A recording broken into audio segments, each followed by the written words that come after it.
తాడేపల్లిలోని వైఎస్ఆర్ కాంగ్రెస్ పార్టీ కేంద్ర కార్యాలయంలో ఆ పార్టీ శాసనసభాపక్ష సమావేశం జరిగింది. ఈ సమావేశానికి పార్టీ అధ్యక్షుడు మాజీ ముఖ్యమంత్రి వైఎస్ జగన్మోహన్ రెడ్డి అధ్యక్షత వహించారు.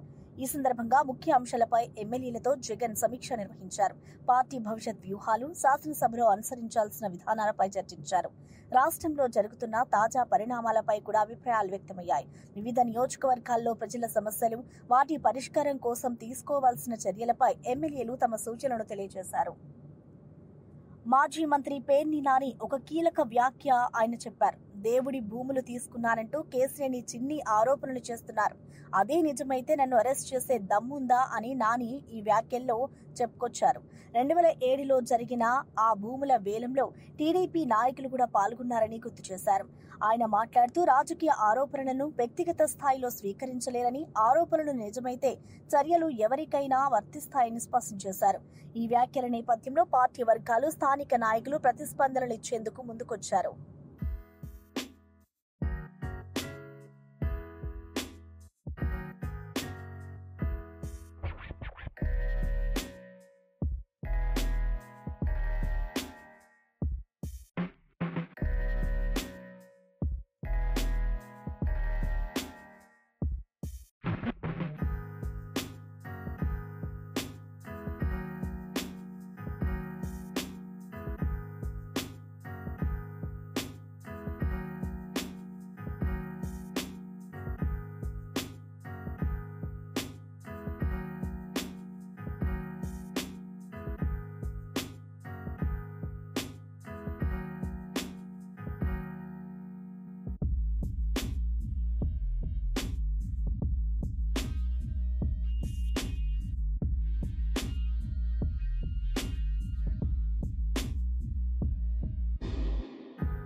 మాజీ మంత్రి పేర్ని నాని ఒక కీలక వ్యాఖ్య ఆయన చెప్పారు. దేవుడి భూములు తీసుకున్నానంటూ కేసినేని చిన్ని ఆరోపణలు చేస్తున్నారు. అదే నిజమైతే నన్ను అరెస్ట్ చేసే దమ్ముందా అని నాని ఈ వ్యాఖ్యల్లో చెప్పుకొచ్చారు. 2007లో జరిగిన ఆ భూముల వేలంలో టీడీపీ నాయకులు కూడా పాల్గొన్నారని గుర్తు చేశారు. ఆయన మాట్లాడుతూ రాజకీయ ఆరోపణలను వ్యక్తిగత స్థాయిలో స్వీకరించలేరని, ఆరోపణలు నిజమైతే చర్యలు ఎవరికైనా వర్తిస్తాయని స్పష్టం చేశారు. ఈ వ్యాఖ్యల నేపథ్యంలో పార్టీ వర్గాలు, స్థానిక నాయకులు ప్రతిస్పందనలు ఇచ్చేందుకు ముందుకొచ్చారు. నోట్లు లెక్కెట్టుకోవటం, సాయంత్రానికి ఎంత వచ్చింది రాత్రికి క్లోజింగ్ బ్యాలెన్స్ చూసుకోవటం, వాటిని ఏ పూటగా పూట లేదా వారానికి ఒకసారి హైదరాబాద్ తరలించడం. నా గురించి నేనేదో దేవుడు ఆస్తి మా ఊళ్ళో ఎవడో చెప్పాడు, అది పుచ్చుకుని నేలాడతాడు. ఇక్కడ కుక్కతోక పట్టుకుని కృష్ణానది ఇటు నుంచి అటు సీతానగరం వరకు ఏదటం సాధ్యం కాదని అతనికి మెల్లగా అర్థం అవుద్ది. 135 మంది 2 లక్షల చొప్పున ఆక్షన్ జరిగితే దాంట్లో నేనెట్ట కొట్టేశానో మరి మీరు ఈ కృష్ణానది ఈ ఒడ్డు నుంచి ఆ ఒడ్డుకి లేదా ఇక్కడి నుంచి అక్కడికి ఈద్దాం అనుకున్నటువంటి ఆ సమాచారం ఇచ్చిన గోదావరి మీరు పట్టుకున్న ఆ తోక ఎవరిదో వాళ్ళు చెప్పాలి, అది పుచ్చుకుని బయలుదేరిన మీరు చెప్పాలి.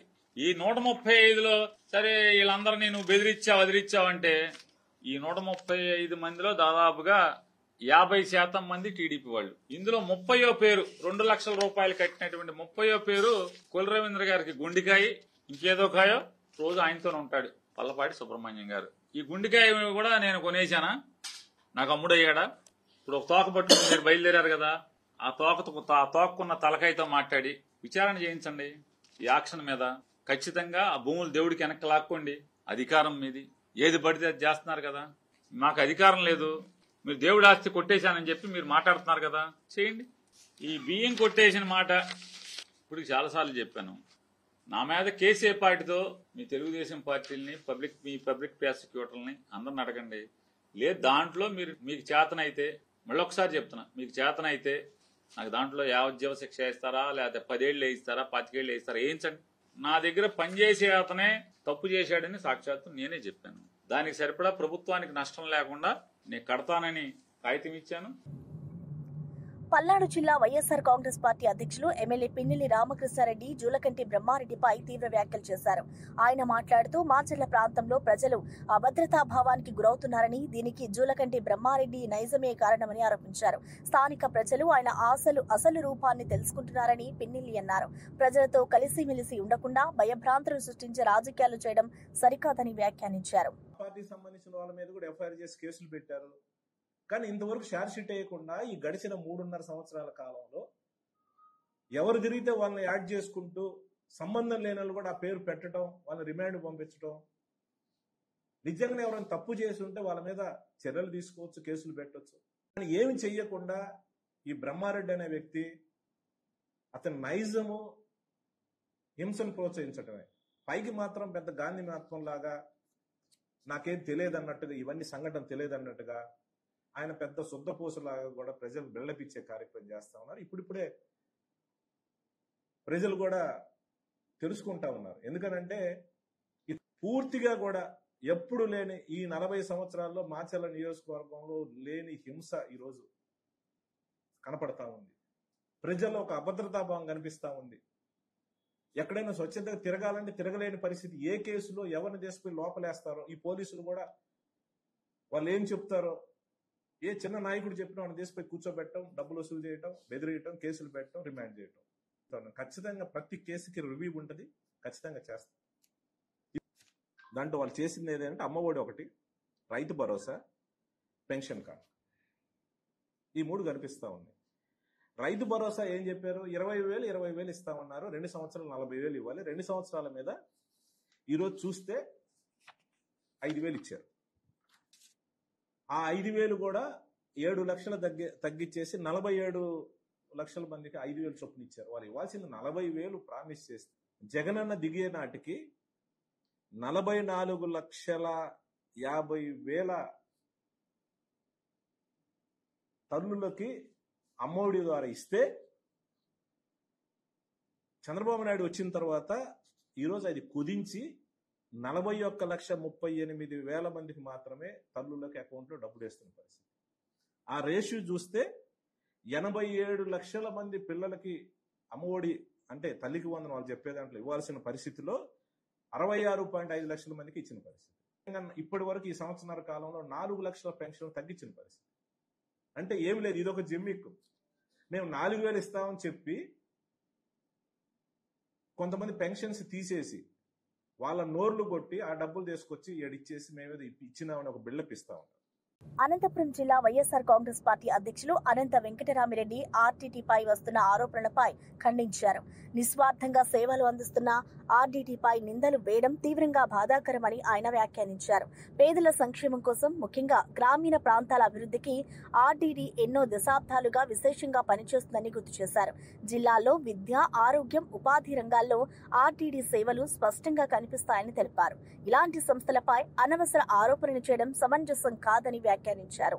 సమాజంలో చేస్తున్నది వాటికి మతం లేదు, రాజకీయాలకు అతీతంగా స్వచ్ఛందంగా సేవలు అందిస్తాం. విదేశాల నుంచి కానీ ఇక్కడ ఇతర సంస్థల నుంచి కూడా అనేకం కూడా నిధులు కూడా తీసుకొని వచ్చేసి ఇక్కడ ప్రజానీకానికి, ముఖ్యంగా ఈ దేశంలోనే అత్యంత వెనుకబడిన జిల్లా మరియు వర్షపాతం కూడా తక్కువ ఉన్న జిల్లాలలో కూడా పెద్ద ఎత్తున కూడా ముఖ్యంగా వైద్యము, విద్య, అలాగే క్రీడా రంగాలలో కూడా అనేక రకాలు కూడా చేసేసి ఈ జిల్లాను కూడా పేదరికాన్ని తీయడానికి, వారిని కూడా విద్యావంతులు చేసి అందరూ కూడా ఆరోగ్యంగా చేయడానికి, అంటే ప్రభుత్వానికి సమాంతరంగా, రాష్ట్ర కేంద్ర ప్రభుత్వాలకు సమాంతరంగా కూడా ఇక్కడ అనేక రంగాల్లో కూడా సేవలు చేస్తున్న సంస్థ ఈరోజు ఉనికినే కోల్పోయే పరిస్థితి కూడా ప్రభుత్వం తీరుతో కూడా వచ్చింది. ముఖ్యంగా కేంద్ర ప్రభుత్వంతో ఒక మతాన్ని అడ్డం పెట్టుకోవడం, లేకపోతే మతబూచి అనేది కూడా చూపి ఈ దేశం నుంచే ఆర్డీటీ సంస్థకు కూడా సేవలు అందించలేని విధంగా కూడా కేంద్ర ప్రభుత్వం యొక్క విధానం ఉంది. దీనికోసమే కూడా ఎంతో మంది కూడా మన ప్రజలు, జిల్లా ప్రజలు, అలాగే అందరు కూడా ఆంధ్ర రాష్ట్రం అంతా కూడా ప్రజలు కూడా ఎంతో కూడా ఆందోళన కూడా వ్యక్తపరుస్తున్నారు. ఇప్పటికే కూడా వారందరూ కూడా భయాందోళనకు కూడా లోనే కూడా ఉంది. ఎందుకంటే ఈ జిల్లాలో సామాజిక వర్గాలకు కూడా అంతా సేవ చేసేదే కాకుండా వారిని గుర్తించి వారి పిల్లలు ఈ రోజు కూడా బాగా కూడా చదువుకున్నారంటే, చాలా ముందుకు పోయారంటే కూడా ప్రభుత్వంతో పాటు కూడా ఈ సంస్థ అనేది కూడా ముఖ్యం. వారిలో ఎంతో కూడా చైతన్యం కూడా కల్పించింది. మరి అలాగే మహిళా సాధికారత కోసం కూడా ఎంతో కష్టపడింది. అలాగే ఈ రోజు ఇక్కడ బత్తలపల్లి హాస్పిటల్ కావచ్చు, కనేకల్ హాస్పిటల్, కళ్యాణ్ దుర్గ్ హాస్పిటల్, ఇవన్నీ కూడా ఎంతో కూడా వైద్య సేవలు కూడా అందిస్తుంది. ఒక బత్తలపల్లి హాస్పిటల్లోనే సంవత్సరానికి వచ్చేసి మామూలుగా కూడా 8.5 లక్షల మంది కూడా అక్కడ అటెండ్ అయ్యి కూడా సేవలు కూడా తీసుకుంటున్నారు. పీనకు చేసి అంటే దాని సేవలు కూడా ఎలాంటివో కూడా అందరూ కూడా తెలుసుకోవాల్సిన అవసరం. మరి ముఖ్యంగా కరోనా లాంటి పరిస్థితుల్లో ఇక్కడ అనేది కూడా ఎవరికి కాకుండా ఒక ప్రభుత్వానికే మార్గదర్శకంగా ఉండేటట్లు కూడా చాలా స్వచ్ఛందంగా కూడా ధైర్యంగా కూడా ఎంతో ఎఫెక్టివ్గా కూడా చేసిన విషయం కూడా అందరికీ కూడా తెలిసిన విషయం. అటువంటి సంస్థనే కేవలం కేంద్ర ప్రభుత్వం యొక్క ధోరణి అంటే FCRA పునరుద్ధరించుకోకుండా దానివల్ల సేవలు నిలిచిపోయే పరిస్థితి కూడా వచ్చింది. ఈరోజు చాలా కూడా అన్ని సంఘాలు కూడా, ప్రజా సంఘాలు కావచ్చు, దళిత సంఘాలు కానీ, రాజకీయ పార్టీలు కూడా పెద్ద ఎత్తున ఆందోళన కూడా వ్యక్తపరుస్తూ ఉంది. ఏప్రిల్ 21వ తేదీ బహిరంగంగా కూడా ముఖ్యమంత్రి గారికి కూడా వాటి ప్రాధాన్యత కూడా చేసి ముఖ్యమంత్రి గారికి కూడా చెప్పడం కూడా జరిగింది. బహిరంగ కూడా ఈ జిల్లాలో ఉండే ప్రజాప్రతినిధులందరూ కూడా మీ అందరూ కూడా వెంటనే కూడా దాన్ని పునరుద్ధరించడానికి పెద్ద ఎత్తున చొరవ చూపించాల్సిన అవసరం ఉంది. దీనిలో మీరందరూ ముఖ్యమంత్రి గారి పైన ఒత్తిడి తీసుకొని వచ్చేసి ముఖ్యమంత్రి గారి కదలిక తీసుకొని వస్తేనే ఇది సాధ్యమవుతుందని చెప్పేసి కూడా చెప్పడం జరిగింది. ఆ తర్వాత ఈ రాష్ట్ర ఫైనాన్స్ మినిస్టర్ కేశవ్ గారు మన జిల్లా ప్రజాప్రతినిధిగా కూడా, అలాగే ధర్మవరం నుంచి ప్రాతినిధ్యం వహించి ఆరోగ్య బతుకమ్మ పండుగ ఔన్నత్యాన్ని ప్రపంచానికి చాటి చెప్పాలని ఎక్సైజ్ మరియు పర్యాటక శాఖ మంత్రి జూపల్లి కృష్ణారావు పిలుపునిచ్చారు. ఈ పర్వదినం మహిళలందరినీ సంఘటిత శక్తిగా మలుస్తుందని ఆయన పేర్కొన్నారు. తెలంగాణ ఆత్మ గౌరవానికి ప్రతీకగా నిలిచే బతుకమ్మ పండుగ సమాజంలో ఐక్యత, సోదర భావాలను పెంపొందిస్తుందని వివరించారు. మహిళలు పూలతో బతుకమ్మలను అలంకరించి కుటుంబ సభ్యులతో కలిసి ఆనందంగా జరుపుకునే ఈ వేడుక ప్రపంచానికి తెలంగాణ ప్రత్యేకతను పరిచయం చేస్తుందని అన్నారు. కాపాడడం ఈ యొక్క పండుగ అనేది రాష్ట్ర పండుగగా ఈనాడు రాష్ట్రంలో మనం ఏర్పాటు చేసుకుంటా ఉన్నాం. ఈ యొక్క బతుకమ్మ పండుగను పెద్ద ఎత్తున రాష్ట్రంలో కేవలం హైదరాబాద్కే పరిమితం కాకుండా రాష్ట్రం నలుమూలలో ఊరూరా వాడవాడగా ఈ యొక్క బతుకమ్మ పండుగను నిర్వహించాల్సిన అవసరం ఉంది. అందరూ పాల్గొనే కార్యక్రమించాల్సిన అవసరం ఉంది. అది కూడా పార్టీలకు అతీతంగా అందరూ కూడా పెద్ద ఎత్తున పాల్గొనాలని చెప్పని ముఖ్యంగా రాష్ట్ర ప్రజానికానికి, అన్ని వర్గాల ప్రజలకు, మహిళా సోదరిమణులు ఈ యొక్క అంటే మన మరుగున పడ్డటువంటి ఈ యొక్క బతుకమ్మను రాష్ట్రం యావత్తు పాల్గొంటూ ప్రపంచానికి చాటి చెప్పే విధంగా జరుపుకోవాల్సిన అవసరం ఉంది. ఈ బతుకమ్మ పండుగ ద్వారా మహిళా లోకం, నారీ లోకం ఒక సంఘటిత శక్తిగా సంతోషాన్ని పంచుకునే దానిలో భాగంగా అందరూ కూడా చేయాల్సినటువంటి అవసరం ఉంది.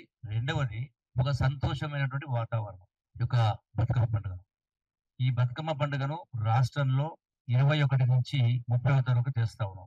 ఇందులో 21 రోజున ఇనాగ్రేషన్ అంటే 1000 స్తంభాల గుడి దగ్గర ఇనాగ్రేషన్ చేసే కార్యక్రమం చేస్తా ఉన్నాం.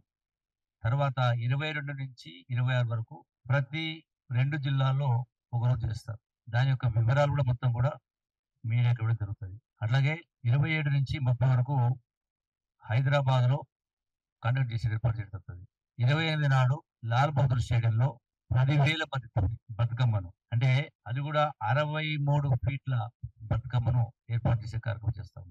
అంటే ఒక గిన్నీస్ బుక్ రికార్డు రిజిస్టర్ అయ్యే విధంగా, అంటే తద్వారా ప్రపంచానికే చాటి చెప్పే విధంగా ఇంత గొప్ప పండుగ అంటే ఒక గుర్తింపు పొందే విధంగా ప్రపంచంలో ఉన్నటువంటి అందరికీ తెలిసే విధంగా. అట్లే కాదు భారతదేశంలో కూడా ఈ యొక్క బతుకమ్మను ఈ స్థాయిలో విజయవాడ టీడీపీ ఎంపీ కేశినేని చిన్ని ఉత్సవాల పేరుతో వ్యాపారస్తులను వేధిస్తున్నారని మాజీ మంత్రి వెల్లంపల్లి శ్రీనివాస్ ఆరోపించారు. స్టాల్ పెట్టాలంటే 3 లక్షలు కట్టాలని వ్యాపారులపై ఒత్తిడి తెస్తున్నారని ఆయన తీవ్రంగా విమర్శించారు. మా ప్రభుత్వ హయాంలో ఎంతో వైభవంగా సాంప్రదాయ పద్ధతిలో దసరా ఉత్సవాలు నిర్వహించామని గుర్తు చేశారు. కానీ కూటమి ప్రభుత్వం మాత్రం ప్రజల ఆనంద వేడుకలను వాణిజ్యపరంగా మార్చుతుందని మండిపడ్డారు. సినిమా పాటలు, సినీ కళాకారులతో హడావిడి చేస్తూ ఉత్సవాల నిజమైన ఆత్మను మర్చిపోయారని ఆరోపించారు. ప్రజల సాంప్రదాయాలను గౌరవించకుండా కేవలం డబ్బు సంపాదనకే ఉత్సవాలను వేదికగా మార్చారన్నారు. వాళ్ళ సభ్యుల్లో 7 సభ్యులు ఒక సభ్యుడే ఆయన కూడా పశ్చిమ నియోజకవర్గం సంబంధించి వసూలు చేయొద్దని. ఎందుకంటే అంత దారుణంగా వ్యాపారస్తుల్ని వేధించుకుంటూ ఉత్సవాల పేరుతో ఒక పక్కేమో వినాయక చవితి ఉత్సవాలని చెప్పని లక్షలు వసూలు చేయడం, వనభోజనాలు చెప్పి డబ్బులు వసూలు చేయడం, వీళ్ళకి బినామీలుగా కేసినేని చిన్నికి బినామీలుగా కొంతమంది తెలుగుదేశం నాయకులు పెట్టుకుని, చోటా నాయకులు పెట్టుకుని ప్రతి షాప్ కి వెళ్లి డబ్బులు వసూలు చేస్తున్నారు. మీరు రియల్ ఎస్టేట్ వ్యాపారం లాగా 10x10 సైజ్ ఇస్తే కనుక 3,50,000 అని చెప్పని ఏంటండి రేట్లు ఏంటండి? మీరు 40 ఎకరాలకి 45 లక్షలు ఇచ్చేసి మేము బాగా ఇచ్చేసామని చెప్పుకున్నారు కదా. 10x10 సైజు వచ్చి 3.5 లక్షలు అంటండి 56 రోజులకి. ఎన్ని కోట్లు సంపాదిస్తున్నారు ఈ డబ్బులతో? ఎన్ని కోట్లు? ఒక్కొక్క స్టాల్ కి 3 లక్షల రూపాయలు అంటే 10x10 సైజ్ అయితే కనుక వీళ్ళు చేసేది వ్యాపారం. అమ్మో ఇప్పటిదాకా మన నాని గారు చెప్పారు, కృష్ణమ్మ ఇసుక అమ్ముకున్నారు, మట్టి అమ్ముకున్నారు, బూడిద అమ్ముకున్నారు, ఇప్పుడు దుర్గమ్మను కూడా అమ్ముకునే విధంగా ఈ రోజు కేసినేని చిన్ని ప్రవర్తన కనబడుతుంది. నేను కేవలం సభ్యుడిని మాత్రమే చెప్పిన వ్యక్తి ప్రెసిడెంట్ ఆ సంఘానికి. కేసినేని చిన్ని ప్రెసిడెంట్. అబ్బా అది ఇందాక చెప్పిన బోసడీకి ఎవరైతే ఉన్నాడో వాడు సెక్రటరీ. దీనికి ఈ సంఘం దేని పెట్టారా మీరు? ఏ ప్రభుత్వం చేయకూడదు డబ్బులు? ఒక్కసారి జగన్మోహన్ రెడ్డి గారు అమ్మవారి ఆశీస్సుల కోసం ఇక్కడికి వస్తున్నప్పుడు వర్షానికి కొండ చర్యలు పడిపోతే అప్పటికప్పుడు 70 కోట్లతో గుడి అభివృద్ధి చేస్తారు. ఈ రోజు గుడి అభివృద్ధి జరుగుతుందంటే అది జగన్మోహన్ రెడ్డి గారి నాయకత్వంలో వారు ఇచ్చిన అమౌంట్ తో ఈ రోజు గుడి అభివృద్ధి జరుగుతుంది. మీరు ₹1 ప్రభుత్వ నిధులు ఖర్చు పెట్టరు. అదేవిధంగా వచ్చిన ఆదాయాన్ని ఏది కూడా ప్రభుత్వానికి ఇచ్చే పరిస్థితి లేదు. వాళ్ళు జేబుల్లోకి వేసుకోవడమే. ఇందాక నాని గారు చెప్పిన ప్రకారం ఏదైతే ఒకే కంచం ఒకే మంచం ఉన్నారో ఈ డబ్బుల్లో వాటా వాళ్ళకు కూడా వెళ్తుందని చెప్పని. ఎన్నికల్లో కాంగ్రెస్ పార్టీ ఇచ్చిన ప్రతి హామీ అమలు కోసం బీఆర్ఎస్ పార్టీ ప్రజల తరపున పోరాడుతూనే ఉంటుందని ఆ పార్టీ నాయకులు స్పష్టం చేశారు. మంచి గుండె కార్యక్రమం ద్వారా చెన్నూరు నియోజకవర్గంలో ప్రజల సమస్యలను విస్తృతంగా సేకరించినట్లు తెలిపారు. ఈ కార్యక్రమంలో నియోజకవర్గంలోని వివిధ గ్రామాల నుంచి 40,000 ఫిర్యాదులు అందినట్లు పేర్కొన్నారు. నేడు ఈ ఫిర్యాదులను మంచిర్యాల జిల్లా కలెక్టర్ కార్యాలయంలో సమర్పించారు. ఎస్సీ ఎస్టీలకు పెద్ద ఎత్తున మేలు చేస్తామని చెప్పి, వరంగల్లో రైతు డిక్లరేషన్ పేరిట రైతులకు చాలా మేలు చేస్తామని చెప్పి, కామారెడ్డిలో బీసీ డిక్లరేషన్ పేరిట బీసీలకు బాగా లాభం చేస్తామని చెప్పి, సరూర్ నగర్లో యూత్ డిక్లరేషన్ పేరిట తెలంగాణ యువతకు 2 లక్షల ఉద్యోగాలు ఇస్తాము, 4,000 నిరుద్యోగ భృతి ఇస్తామని చెప్పి అనేక రకాలైనటువంటి మాటలు చెప్పి మేనిఫెస్టోల్లో కూడా సంతకాలు పెట్టి ఇంటింటికి కార్డులు వంచి ఇవాళ అధికారంలోకి వచ్చిన తర్వాత దగ్గర 2 సంవత్సరాలు కావస్తా ఉంది. కానీ ఇప్పటికీ వాళ్ళు ఇచ్చిన 6 గ్యారంటీల్లో, వాళ్ళు చెప్పిన 4 డిక్లరేషన్లలో, వాళ్ళు ఇచ్చిన 420 హామీల్లో ఒక్కటంటే ఒక్కటి అమలు చేయకుండా కేవలం శుష్క ప్రియాలు శూన్యహస్తాలు అన్నట్టుగా ఇవాళ కాంగ్రెస్ పార్టీ ఈ ప్రభుత్వ పాలన తయారైంది.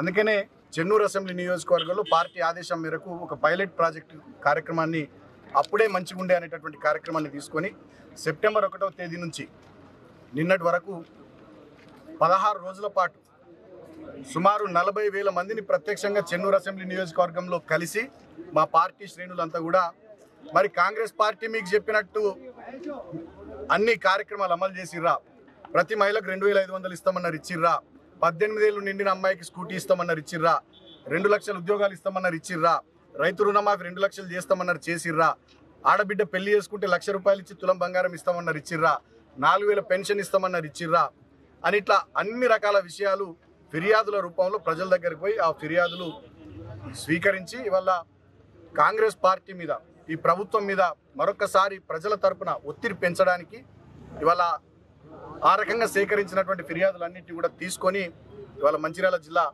కలెక్టరేట్లో కలెక్టర్ గారికి ఇవ్వాలని చెప్పి ఇక్కడికి రావడం జరిగింది. ఈ సందర్భంగా చెన్నూరు అసెంబ్లీ నియోజకవర్గంలోనే కాదు రాష్ట్ర వ్యాప్తంగా కాంగ్రెస్ ప్రభుత్వం ఒక్కటంటే ఒక్క హామీని నెరవేర్చకుండా, ఇండ్లు కట్టిస్తామన్నారు, ఇవాళ ఇల్లు కట్టిస్తలేరు, ఉద్యోగాలు ఇస్తామన్నారు, ఉద్యోగాలు ఇస్తలేరు, అడిగిన వాళ్ళ మీద లాఠీ చార్జీలు చేస్తున్నారు, దాడులు చేస్తున్నారు, అక్రమ కేసులు పెడుతున్నారు. హైడ్రా పేరిట మొత్తం హైదరాబాద్లో పేదల ఇండ్లు ఊలగొట్టి అల్లకల్లోలం చేస్తున్నారు. ఇవాళ రాష్ట్రం యొక్క పరిస్థితి చాలా అధ్వానంగా, రాష్ట్ర ప్రజల పరిస్థితి అగమ్య గోచరంగా తయారైంది. ఇటువంటి సందర్భంలో ప్రధాన ప్రతిపక్షంగా మేము ఈ ప్రభుత్వాన్ని డిమాండ్ చేస్తూ ఉన్నాం. మీరు ఇచ్చిన 6 గ్యారంటీలు, 420 హామీలు, చెప్పిన 4 డిక్లరేషన్లు, వాటన్నిటిని పూర్తి స్థాయిలో మీరు అమలు చేయాలి. ఇప్పటిదాకా ప్రజలు కూడా ఓపిక పట్టిర్రు. 2 సంవత్సరాలు అవుతుంది పాలన, ఇంకా కూడా ప్రజలు ఓపిక పట్టే పరిస్థితి లేదు. ప్రజలు తిరగబడే రోజులు వస్తే మీరు కాంగ్రెస్ పార్టీ నాయకులు ఎవరు కూడా ఊళ్ళలో తిరగలేరు, బయట తిరగలేరు. అటువంటి పరిస్థితి వస్తుంది. మీరు ఇచ్చినటువంటి ప్రతి హామీని మీరు నెరవేర్చేదాకా నిలబెట్టుకునేంత వరకు ఈ ప్రజల పక్షాన, తెలంగాణ కోసమే పుట్టినటువంటి ఈ పార్టీగా ఈ గులాబీ జెండా, ఈ గులాబీ దళం తెలంగాణ ప్రజల పక్షాన గట్టిగా పోరాడుతుంది, నిలబడుతుంది. ఇవాళ మళ్ళీ మేము డిమాండ్ చేస్తూ ఉన్నాం ఈ ప్రభుత్వాన్ని. ఇప్పటికైనా మీరు చెప్పిన అన్నింటినీ అమలు చేయాలి. ఇంకా సమయం ఎక్కువ లేదు, 2 సంవత్సరాలు అయిపోతూ ఉంది. ఉన్నదే 3 ఏళ్ళు. ఆ 3 ఏళ్లలో లాస్ట్ 1 ఇయర్ అంతా ఎలక్షన్ వాతావరణమే ఉంటుంది. ఇంకా మీరు ఎప్పుడు చేస్తారు ఈ ప్రజలకు? మీరు ఇచ్చిన మాటలు ఎప్పుడు నిలబెట్టుకుంటారు? అదేవిధంగా చెన్నూరులో ఇప్పుడు గెలిచినటువంటి ఎమ్మెల్యే గారు కృష్ణా జిల్లాల పంపకాలపై సీఎం రేవంత్ రెడ్డి అబద్దాలు చెబుతున్నారని BRS party general secretary Soma Bharath Kumar ఆరోపించారు. ఉమ్మడి ఆంధ్రప్రదేశ్ కాలంలో కాంగ్రెస్ ప్రభుత్వం తెచ్చిన ఒప్పందం ప్రకారం 299 టీఎంసీలు తెలంగాణకు, 511 టీఎంసీలు ఆంధ్రప్రదేశ్కు కేటాయించారని గుర్తు చేశారు. అప్పట్లో కేంద్రంలో కూడా కాంగ్రెస్ ప్రభుత్వమే ఉందని తెలిపారు. అయినప్పటికీ తెలంగాణకు 100 టీఎంసీలకు మించి నీళ్లు రాలేదని ఆవేదన వ్యక్తం చేశారు. కాంగ్రెస్ తరతరాలుగా తెలంగాణకు అన్యాయం చేస్తుందని విమర్శించారు. జరిగిన మోసం ఇవాళ ఒక ప్రొసీడింగ్ ఉన్నది, అది 1 సంవత్సరానికి మాత్రమే అది కంటిన్యూ చేయండి అని అడిగిన కేంద్ర ప్రభుత్వము, తర్వాత ఆర్బిట్రేటర్స్ వాళ్ళు ఎవరైనా, ఇది కేంద్ర ప్రభుత్వం నుంచి వచ్చిన వాళ్ళు ఎవరైతే ఉంటారో మధ్యవర్తిత్వం చేస్తూ ఉన్నారు. వాళ్ళు అభ్యర్థన మేరకి 1 సంవత్సరం కోసం, ఆ తర్వాత 2016లో 50% ఖచ్చితంగా వాడుకోవాలి ఈ జలాలని మీరు నిర్ణయం చేసేదాకా అనేది ఆ డిమాండ్ కూడా కేసీఆర్ గారే పెట్టినారు. ఇవన్నిటిని కప్పిపుచ్చడం అని అంటే ఏమన్నట్టు? డిజానెస్టీ. ముఖ్యమంత్రి గారు దురుద్దేశంతో డిజానెస్టీతో మాట్లాడుతూ ఉన్నారు. ముఖ్యమంత్రి గారే ప్రొసీడింగ్స్ని ఉటంకించకుండా తను నోటుకొచ్చినట్టు మాట్లాడితే అది ప్రభుత్వం ఎట్లా అవుతుంది? ముఖ్యమంత్రిని ముఖ్యమంత్రిగా గౌరవించుకోవాలి కదా. నువ్వు అబద్ధాలు ఆడితే మీ నోరు మూసుకొని ఎట్లా కూర్చుంటాము? ఎంతసేపు తెలంగాణని ముంచాలే, ఆంధ్రప్రదేశ్కి ఉపయోగపడాలి, ఆంధ్రప్రదేశ్కి ఫేవర్ చేయాలి. నువ్వు తెలంగాణ ఏర్పడిన తర్వాత తెలంగాణ ముఖ్యమంత్రిగా ఉంటూ ఇంత డిజానెస్టీగా, ఇంత నీతిబాహ్యంగా నువ్వు పనిచేస్తే నోరు మూసుకొని ఎట్లా కూర్చోమని అంటారు? కేసీఆర్ గారు చేసిన మొత్తం అన్ని ప్రయత్నాలన్నీ మీరు చూస్తూనే ఉన్నారు. వినోద్ గారు మొత్తం అంతా ఎక్స్ప్లెయిన్ చేసినారు. కేసీఆర్ గారు కృషి లేకుంటేనే ట్రైబ్యునల్ ఫామ్ అయిందా? సిగ్గుండాలండి ఇది ఇట్లాంటి అబద్ధాలు మాట్లాడేదానికి. అది కూడా ముఖ్యమంత్రి స్థాయిలో ఉండి మీరు అబద్ధాలు మాట్లాడితే ప్రజలంతా ఏం చేయాలి? ప్రజలు కూడా అబద్ధాలు మాట్లాడాలా? ఇదే నా సందేశం మీరు ఇచ్చేది? మీ ప్రభుత్వం తెలంగాణలో కాంగ్రెస్ ప్రభుత్వం ఏర్పడిన నుంచి మీరు చేసిన పని ఒక్కటన్నా ఉందా? ఒక ఇంచు మంది కదా, 1 సెంటీమీటర్ ముందుకు పోయిన ప్రాజెక్టులు, కట్టిన ప్రాజెక్టులని మూలబెట్టినారు. ఇవాళ 10 సంవత్సరాలు, 9.5 సంవత్సరాలు ఒక్క చెరువు దిగినదండి. వరదలు వస్తాయి, ఇవాళ చెరువులన్నీ దిగుతూ ఉన్నాయి, నీరంతా నేలపాలవుతూ ఉంది, ఇండ్లని ధ్వంసం చేస్తున్నాయి, నగరాలని పట్టణాలను ధ్వంసం చేస్తూ ఉన్నది, ఆస్తులు నాశనం అయిపోతూ ఉన్నాయి, పంట పొలాలు నాశనం అయిపోతూ ఉన్నాయి. ఏమి చేయలేక బండాలు వేస్తే ప్రజలు ఊకోరండి. ఖచ్చితంగా ప్రజలు గమనిస్తారు. మీరు అనుకుంటారు ప్రజలు తెలివి తక్కువ వాళ్ళని. ప్రజలు మీకు ఖచ్చితంగా తగిన గుణపాఠం నేర్పుతారు. కాంగ్రెస్ పార్టీకి బుద్ధి రాదానండి? దేశం చుట్టుపక్కల ఏం జరుగుతున్నది, ఎన్నెన్ని. కర్ణాటక ప్రభుత్వం అలమట్టిపై తీసుకున్న నిర్ణయంపై సీఎం రేవంత్ రెడ్డి మౌనం పాటిస్తున్నారని మాజీ ఎంపీ బోయినపల్లి వినోద్ విమర్శించారు. 2 రోజులు అవుతున్నా రేవంత్ రెడ్డి స్పందించలేదని ఆయన ప్రశ్నించారు. ఇటీవలే కృష్ణానదిలో 1 చుక్క నీళ్లు వదలమని సమీక్షా సమావేశంలో సీఎం వ్యాఖ్యానించారని గుర్తు చేశారు. కానీ కర్ణాటక అక్రమంగా అలమట్టి ఎత్తు పెంచుతుంటే ఎందుకు నిశ్శబ్దంగా ఉన్నారని ఆయన మండిపడ్డారు. మహారాష్ట్ర సీఎం ఫడ్నవీస్ ఇప్పటికే ఈ అంశంపై స్పందించి సాంగ్లీ, కొల్హాపూర్ జిల్లాలకు ముంపు ప్రమాదం నుంచి పొంచి ఉందని ఆందోళన వ్యక్తం చేశారని వివరించారు. మనమందరం కూడా నిరసనలు తెలియజేశాం. చేసి సమైక్య ఆంధ్రప్రదేశ్ రాష్ట్రంలో ఉన్నటువంటి ప్రభుత్వము సుప్రీంకోర్టులో దానిపైన ఎస్ఎల్పి వేసి స్టే తీసుకోవడం జరిగింది. అల్మెట్టి ప్రాజెక్టు గేట్స్ డిజైన్ మాత్రం 524 చేసుకున్నారు, కానీ 519 వరకే వాటిని కట్ చేసిండ్రు. ఆ మిగతాది స్పేసు ఖాళీ పెట్టవలసినటువంటి అవసరం వచ్చింది. ఎందుకంటే సుప్రీంకోర్టు తీర్పు ఆ విధంగా స్టే ఉంది కాబట్టి. 2014లో రాష్ట్ర విభజన జరిగిన తర్వాత మరి కేసీఆర్ గారు ముఖ్యమంత్రి ప్రమాణ స్వీకారం చేసిన వెంటనే మళ్ళీ మన రాష్ట్ర ప్రభుత్వం, తెలంగాణ రాష్ట్ర ప్రభుత్వం కూడా సుప్రీంకోర్టులో మరి ఎస్ఎల్పి వేసి మరి ఇదివరకు ఇచ్చినటువంటి స్టేకి మరి ఈ పిటిషన్ను టై అయింది. ఈరోజు కర్ణాటక ముఖ్యమంత్రి గారు, అదేవిధంగా మరి అక్కడ ఉన్నటువంటి ఇరిగేషన్ శాఖ మంత్రి గారు వాళ్ళందరూ కూర్చొని క్యాబినెట్ డిసిషన్ తీసుకొని 1,33,000 ఎకరాల భూమిని అక్వైర్ చేయడానికి డెసిషన్ తీసుకొని ఎకరానికి 25 లక్షలు, 30 లక్షలు, 40 లక్షల చొప్పున ఇవ్వాలని చెప్పి 70,000 కోట్ల బడ్జెట్ మరి పెట్టుకున్నారు. ఆ 70,000 కోట్లు ఈ సంవత్సరం వచ్చే సంవత్సరం రిలీజ్ చేసి భూసేకరణ జరగాలని చెప్పి మరి కర్ణాటక రాష్ట్ర ప్రభుత్వం. కర్ణాటక రాష్ట్ర ప్రభుత్వం అంటే ఎవరు ఇవాళ పరిపాలించేది? కాంగ్రెస్ పార్టీ. తెలంగాణ రాష్ట్రంలో మరి కాంగ్రెస్ ప్రభుత్వం ఉంది. రేవంత్ రెడ్డి గారు ఇక్కడ ముఖ్యమంత్రి, సిద్దిరామయ్య గారు అక్కడ ముఖ్యమంత్రి గారు. మరి ఆ భూసేకరణ జరిగితే రేపు సుప్రీంకోర్టులో ఎస్ఎల్పి లోపట వాళ్ళు అదే ఆర్గ్యుమెంట్ చేస్తారు. మేము ఇన్ని లక్షల ఎకరాలు 1,33,000 ఎకరాలు రైతుల దగ్గర భూసేకరణ చేసినాము, వాళ్ళని నిర్వాసితులు చేసినాము, మరి మీరు తప్పనిసరిగా ఈ హైట్ పెంచాలని చెప్పి ఆర్గ్యుమెంట్స్ మొదలు పెడతారు వాళ్ళు. కాబట్టి ఈరోజు మరి ముఖ్యమంత్రి గారు ఇప్పటి వరకు కూడా మరి మొన్న తీసుకున్న నిర్ణయం అయినప్పుడు ఇప్పటి వరకు కూడా ఏ చర్యలు తీసుకోలేదు రేవంత్ రెడ్డి. బతుకమ్మ పండుగను కుల, మత, ప్రాంత భేదాలకు అతీతంగా ప్రతి మహిళ జరుపుకోవాలని టీపీసీసీ అధ్యక్షులు ఎమ్మెల్సీ శ్రీ బొమ్మ మహేష్ కుమార్ గౌడ్ పిలుపునిచ్చారు. ఈ పండుగ తెలంగాణ సాంస్కృతిక వారసత్వానికి ప్రతీకగా నిలుస్తుందని గుర్తు చేశారు. బతుకమ్మలో పాల్గొనడం ద్వారా సమాజంలో ఐక్యత, సోదరాభావం మరింత బలపడుతుందని పేర్కొన్నారు. ప్రతి మహిళ ఈ పండుగలో భాగస్వామ్యం కావాలని, కుటుంబ సభ్యులతో కలిసి పూలతో సజ్జనమైన బతుకమ్మలను అలంకరించి ఉత్సాహంగా జరుపుకోవాలని ఆయన సూచించారు. వాళ్ళు ఎక్కడి నుంచి కూడా లోటుపాటు లేకుండా చూసుకునే బాధ్యత కాంగ్రెస్ శ్రేణులు తీసుకోవాల్సిందిగా నేను విజ్ఞప్తి చేస్తా ఉన్నాను. పార్టీలకు అతీతంగా బతుకమ్మ ఆడుకోవాలి. ఏళ్ల నుండి చాలా మంది కొత్త వారికి బతుకమ్మ అంటే 2002 నుంచి మొదలైన అపోహ ఒకటి ఉండేది. బతుకమ్మని ఇందాక మిత్రుడు చెప్పినట్టు అసెన్స్ లేకుండా అదొక రాజకీయ వేదికగా మలుచుకొని దాని నుంచి లబ్ధి పొందిన సందర్భం. అందుకే ఇలా కాంగ్రెస్ పార్టీని మంత్రిలో ధన్యవాదాలు చెప్తానండి. ఇది పార్టీలు లేవు, కుల మతాలు లేవు, ప్రాంతాలు లేవు, అందరు కలిసికట్టుగా కలుపుకొని బతుకమ్మ ఆడే విధంగా ప్రభుత్వం చర్యలు తీసుకుంటా ఉంది. ఈ బతుకమ్మలో అందరూ పాల్గొనాలి. బతుకమ్మ పండుగని రాజకీయం చేయొద్దు. రకరకాల పాటలతో రాజకీయం చేసే ప్రయత్నం చేస్తా ఉన్నారు. ఇది మంచి పద్ధతి కాదు. ఇది తెలంగాణ, అచ్చు తెలంగాణ పండుగ. ఇది ఆ తెలంగాణ అసెన్స్ తోనే అందరూ కూడా కలిసికట్టుగా ఈ పండుగ నిర్వహించుకొని తెలంగాణ సాంప్రదాయాన్ని చాటి చెప్పే విధంగా ప్రభుత్వం ఏర్పాట్లు చేస్తూ ఉంది, వసతులు చేస్తూ ఉంది, అన్ని సౌకర్యాలు ఇస్తూ ఉంది. విధిగా మా మహిళా సోదరులు అందరూ కూడా బతుకమ్మలో 9 రోజులు పాల్గొనాలి. ఫైనల్ డే రోజు ఉత్సవంలో కూడా మీరందరూ పాల్గొనాల్సిందిగా నేను విజ్ఞప్తి చేస్తా ఉన్నాను. మా హనుమంతరావు గారు ఏళ్ల తరబడి నుంచి బతుకమ్మ కుంట గురించి మాట్లాడుతూ ఉన్నారు. వారి గురించి మీకు తెలిసింది. చిన్న ఎక్కడనైందా అంటే ఉరికెత్తిపోయి ఆ సమస్య మీద పడి ఈ వయసులో కూడా పోరాటం చేసే తత్వం ఉంది. ఇలా బతుకమ్మ కుంట మళ్ళా ప్రభుత్వం ఆధీనమై బతుకమ్మ కోసమే కేటాయింపు జరిగింది అంటే దాంట్లో ముఖ్యమంత్రి గారితో పాటు హనుమంతరావు గారి పాత్ర గణనీయంగా ఉంది. 10 ఏళ్లుగా మీరు చూశారు, ఆస్తులు, కుంటలు, బతుకమ్మ కుంటలు అంటే ఎన్నో చెరువులు అన్యాక్రాంతం అయిపోయినాయి, ఆక్రమణ గురైపోయినాయి. దాని కారణంగానే దూరదృష్టితో ఇవి అప్డేట్స్ చూస్తూనే ఉండండి.